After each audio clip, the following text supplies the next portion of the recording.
Hello everyone,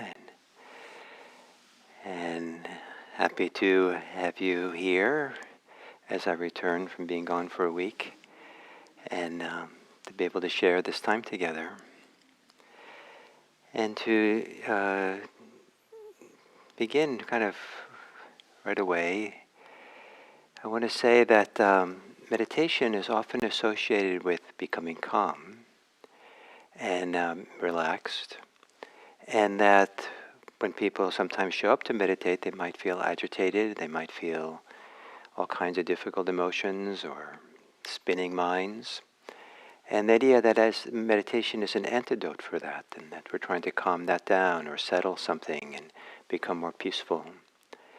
And that's all fine, and it's actually part of meditation. But there comes a time when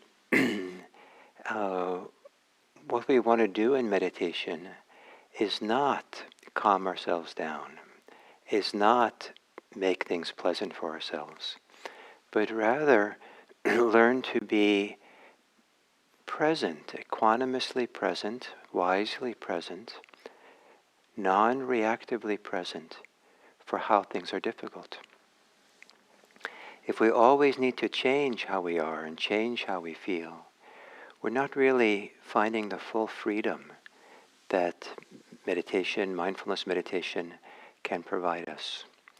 If we always need to make ourselves feel better, then we're still caught and probably still attached to something, and in thereby setting up the conditions for us to get caught again. If we're reacting towards our tension and only calming down, then we don't really learning how to become wise, non-reactive, kind of peace, and maybe peaceful about being not peaceful. So we've been doing these 7 a.m.s, many of us for over 3.5 years now. So I'd like to suggest that we don't use this meditation to relax intentionally. Maybe unintentionally that might happen.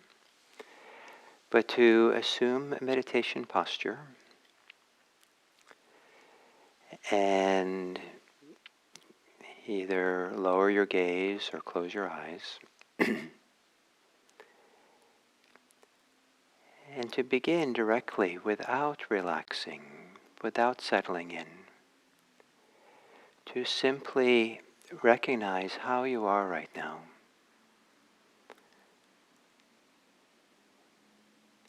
You might be sleepy, you might be a little bit dull, you might be agitated, you might have some tensions in your body. Don't automatically relax the tensions. Just be present for how you are.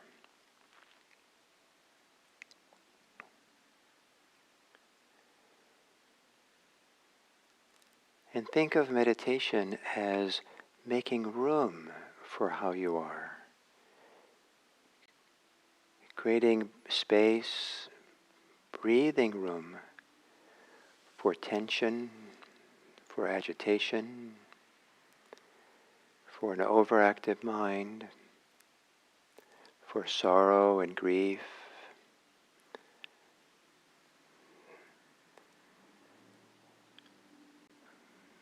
for anger and whatever is happening. And as we sit this next 20, 25 minutes or so,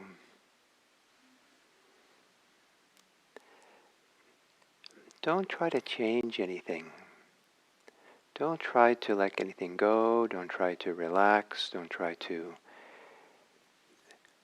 only change how you are with things so that you can be present for whatever way you are with an attention and awareness which is non-reactive, that allows yourself to be just the way you are.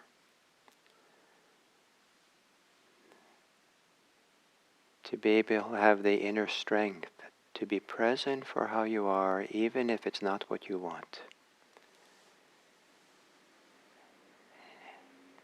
And then breathe with that.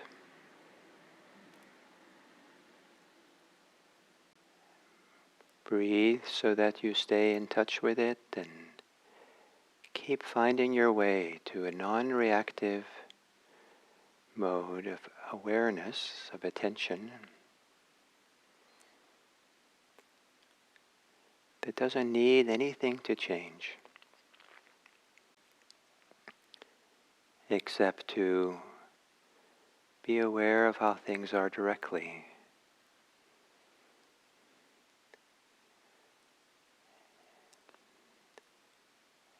And giving room for how things are to be just the way they are, as they exist in the present moment. For this meditation, past and future are irrelevant for the purpose of being present here for how we are.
Sitting here being aware without trying to change anything, to improve on things, to push something away, without giving in to your preferences or being pushed around by what you like and what you don't like. Let how you are be just the way it is, while being clearly aware this is how it is. Finding a non-reactive awareness that is able to look at reality directly as it is.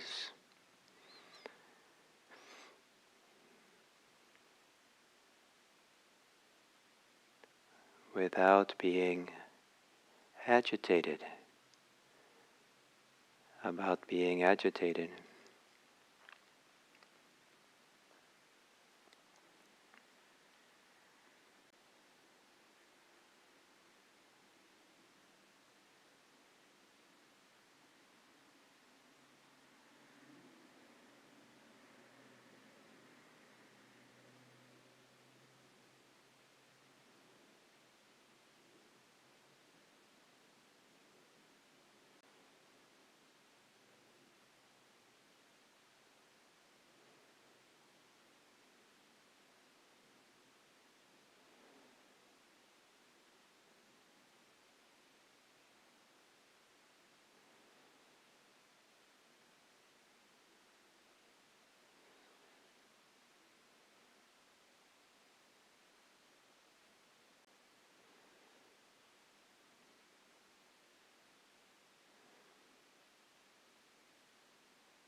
not drifting off in thought, rather clearly recognizing that's what's happening. Not reacting to what's happening, clearly knowing what's happening, finding a kind of peace with how you are, as you are.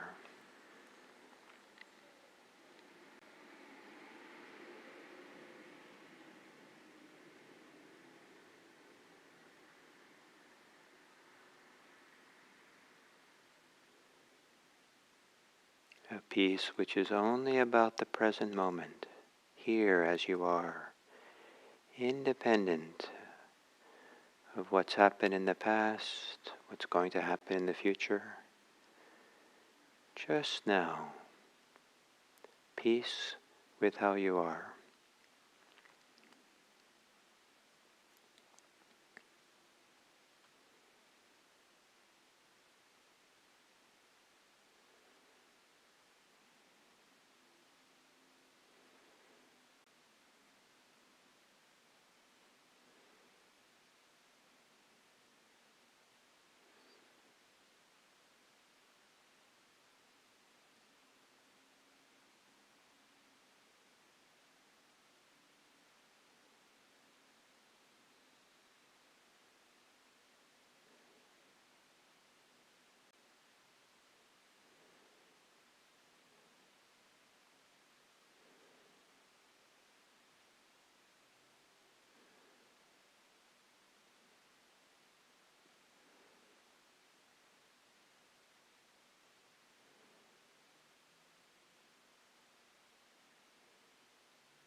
To know how to be present to discomfort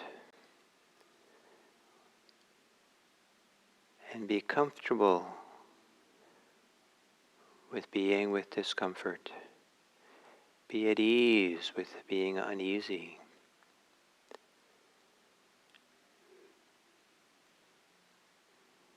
being able to see clearly what is difficult without changing it. This is a kind of superpower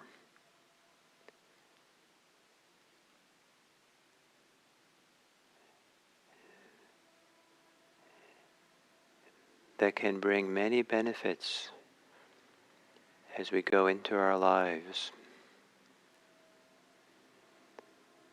We can be a gift to others because we know how to be present when things are challenging. We know how to have a non-reactive presence. We know how to be comfortable with discomfort when others may not know that.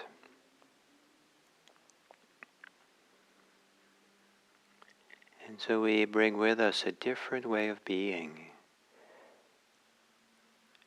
that doesn't perpetuate the cycles of reactivity that people can live in, but rather demonstrates the possibility of being peaceful when there's conflict, being non-reactive when things are not to our preferences. May it be that our capacity to be present for discomfort serves our ability to care for the welfare and happiness of others. May it provide us with patience. May it provide us with the ability to learn, understand others better. May it provide us with the time so that we can be wise in how we respond to the challenges of life.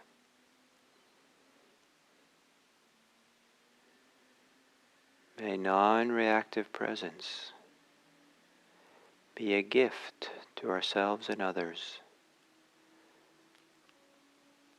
so we can connect to the deepest parts of ourselves and to others.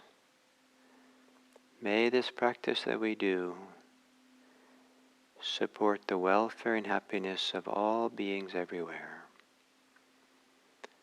May all beings be happy. May all beings be safe. May all beings be healthy. And may all beings everywhere be free.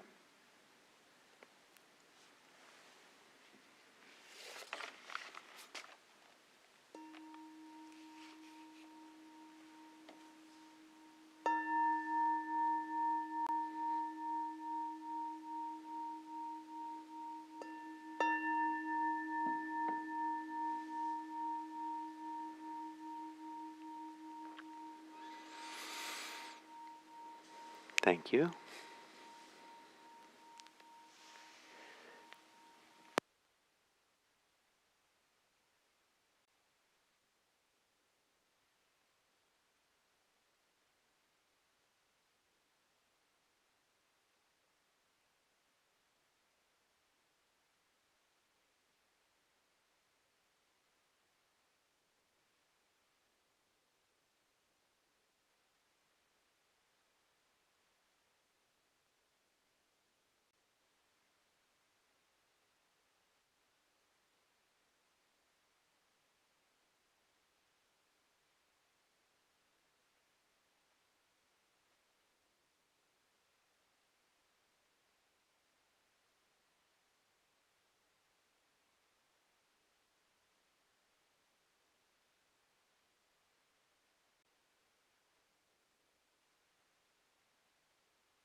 So,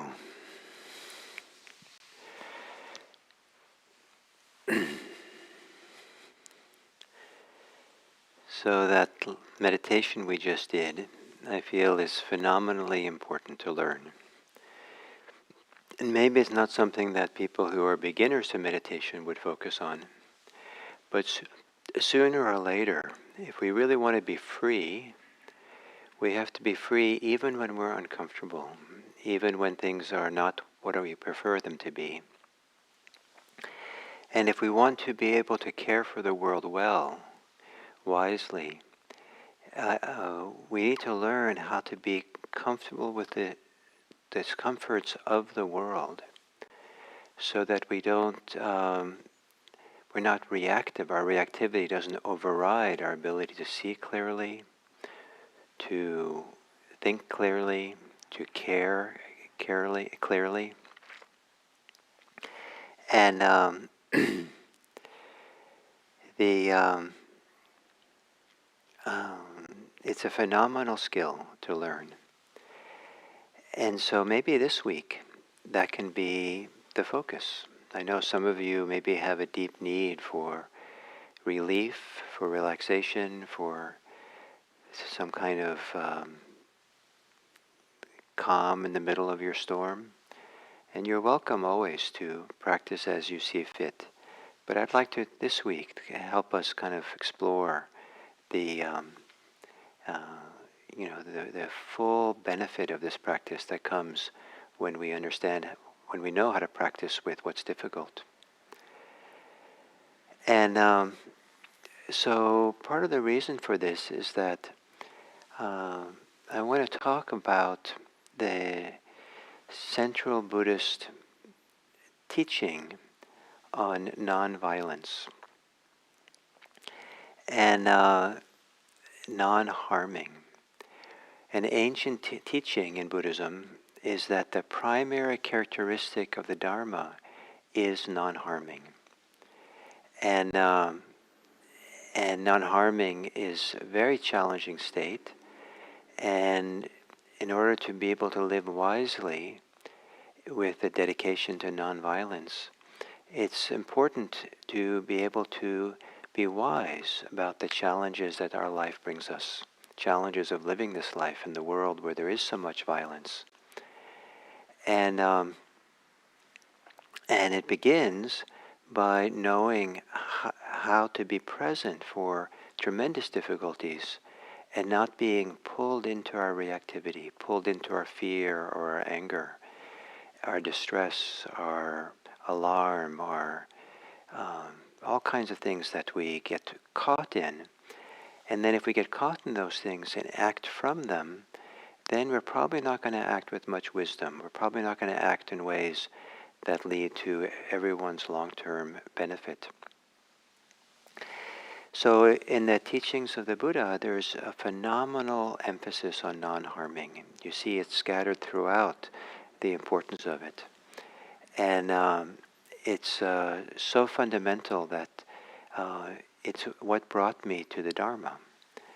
I came to the Dharma during the Vietnam War time, and I was of the draft age, and it was possible that I would, when I turned 18, that they had a lottery for the draft, and it was possible that I would get a number, that low enough number, that I would be,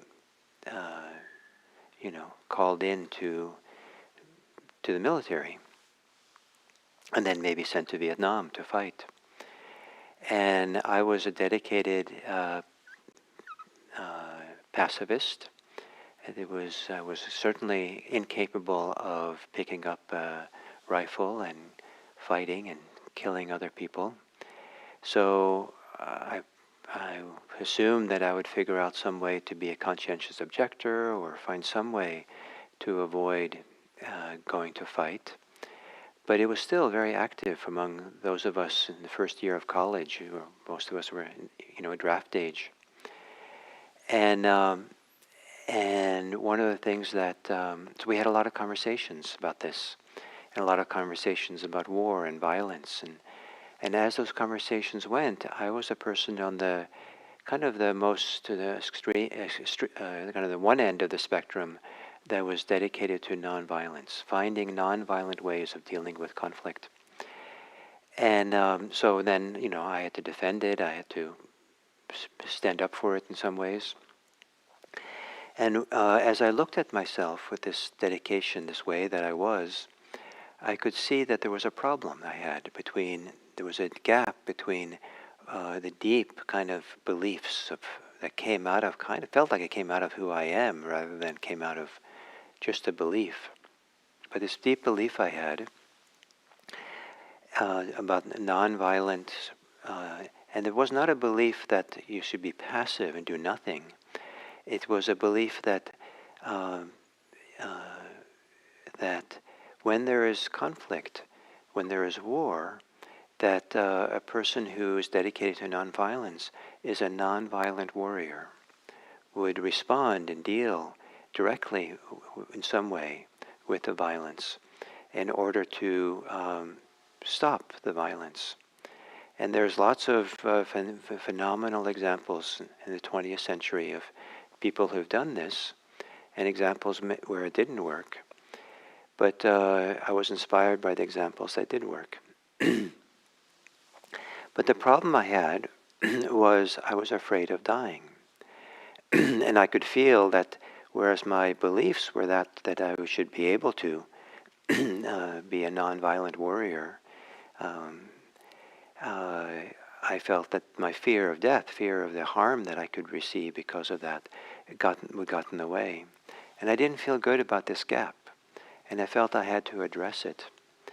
And my first interest in Buddhism was somehow I picked up in my teenage years this idea that Buddhist practice addressed this fear. Buddhist practice would somehow address this concern I had, so that if the time came for me to be involved in nonviolent civil disobedience, nonviolent action, that I would be prepared, be ready for it. So that was kind of the beginning of my interest in Buddhism, and it didn't really get me practicing regularly. It took a few more years before I started practicing regularly. But what it has meant is that I was very attracted then to the teachings in Buddhism, the nonviolent teachings, the emphasis in that. And I knew that just being dedicated to that was not enough. That there had to be wisdom about how to do that. And I came across a book by a scholar, an academic named Gene Sharp. It's a 3-volume little book called Nonviolence. And he was a scholar of nonviolence around the world and had studied it in its different manifestations and its techniques and its ways. And it was it's not enough just to be dedicated to it. It's a sophisticated strategy to address the world this way. And so I studied his book, and I was interested in more of this. But as I got involved in Buddhism, I got pulled into this world of practice, and feeling very confident that this practice would make people better able to live in the world in a non-violent way to some degree. But I always wanted to address it more, and I did some workshops on this topic of Buddhism and nonviolence, the Buddhist teachings on nonviolence. And it's always been a strong current that I've wanted to address and talk about. And so I'm going to take this week to talk about it a bit. And I want to say first that peace is not the absence of conflict. That conflict is an inevitable part of human life. However, peace is knowing how to work with conflict, work with differences, work with disagreements in such a way that we try to benefit both sides of the conflict. And this might sound naive, it might sound like it's ridiculous. And maybe if we don't educate ourselves, if we don't prepare for it, it's not something we jump into if we get out of bed and today we're going to address the violence in the world non-violently. Maybe it takes years of dedication and practice and learning. When I'm originally from Norway, and in Norway there's a mandatory military service for a year. And there is an option for being a conscientious objector, and in which case a person has to serve 2 years doing some kind of community service, maybe working in a hospital and as a hospital aide or something. So everyone in Norway has to do, I think back then it was all the men. All the men had to do some kind of service for the country, whether it was military or conscientious objector some other way. And some of the conscientious objectors objected to this because at that time there was a feeling that Russia was a threat.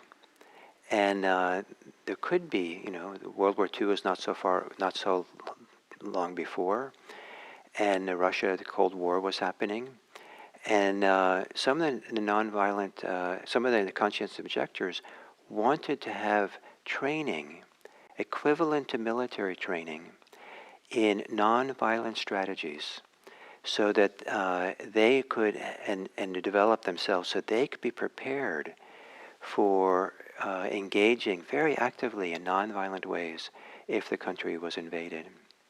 Martin Luther King, when he did his phenomenal civil rights movement that was dedicated to nonviolence, they just didn't wake up in the morning and just practice nonviolence. They prepared the nonviolent protesters. There was preparation and training to be ready for what they did. And I think in the long run, there was some of those protesters died, some of them were severely hurt, but probably less people got hurt that way than if there had been a violent attempt to try to rectify this injustice that existed then.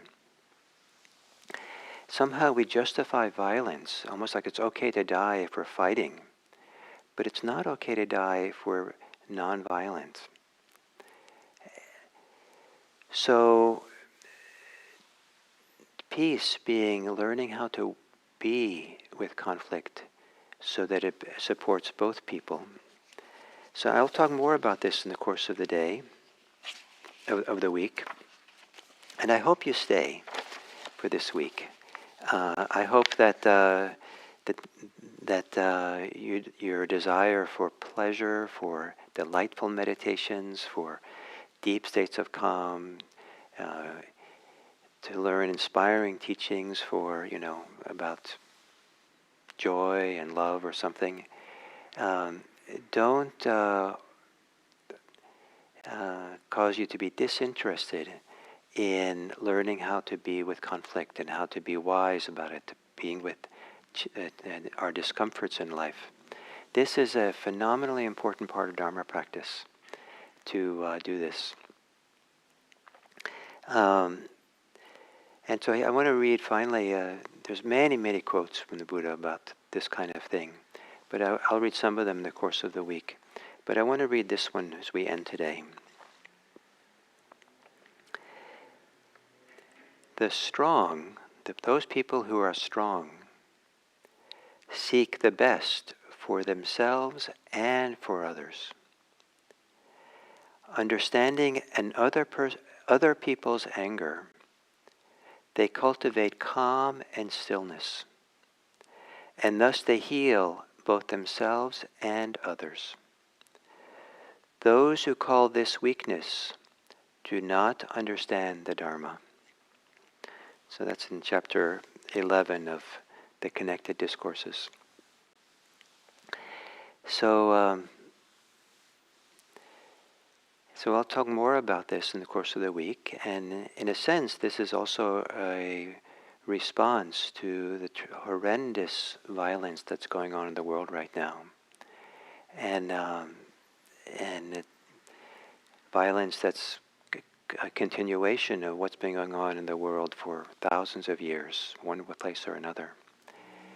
And so thank you for being part of this. This is a very important part of who I am and what I want to teach, and so I appreciate the chance to do it. Thank you.